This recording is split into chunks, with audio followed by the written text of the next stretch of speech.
House Bill 2270, relating to provision of abortion, right to informed consent. The delegate from Charlottesville, Delegate Hudson. Thank you, Mr. Speaker. I rise to speak to the bill. The delegate has the floor. Thank you, Mr. Speaker. I rise to remind this body that this is a boogeyman bill. Healthcare practitioners are already required to obtain informed consent from patients for every medical procedure they perform.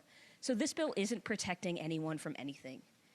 This bill would single out abortion among medical procedures for politicians to prescribe exactly how the conversations between patients and providers have to go, and that's not our job. Since this bill doesn't really do much, it's worth asking why we're hearing it at all, and I think we know the answer. This bill gives cover to the much more restrictive abortion bans that we're not voting on today. Though the governor made restricting abortion access a top priority this session, none of those abortion bans have been brought to a vote, not in committee and not on this floor. You haven't brought those bills to the floor because you've told us you can count to 21.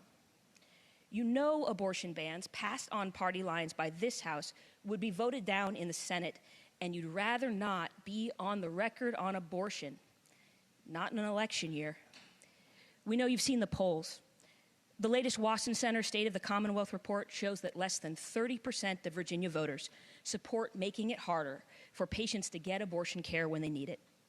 Virginians like living in the last safe haven for abortion in the South, for our own needs and for our neighbors.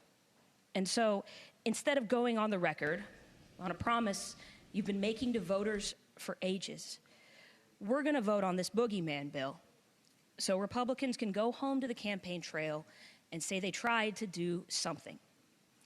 But let's be clear. This bill will also be defeated in the Senate because it's medically unnecessary, because it wedges politics between patients and providers, because we know the votes aren't there. So since this vote we're about to take is really a symbolic gesture, I want to make sure Virginia voters hear the message loud and clear. And I hope that between now and November, we will all find the courage to show Virginians where we really stand on their fundamental freedoms. Thank you, Mr. Speaker.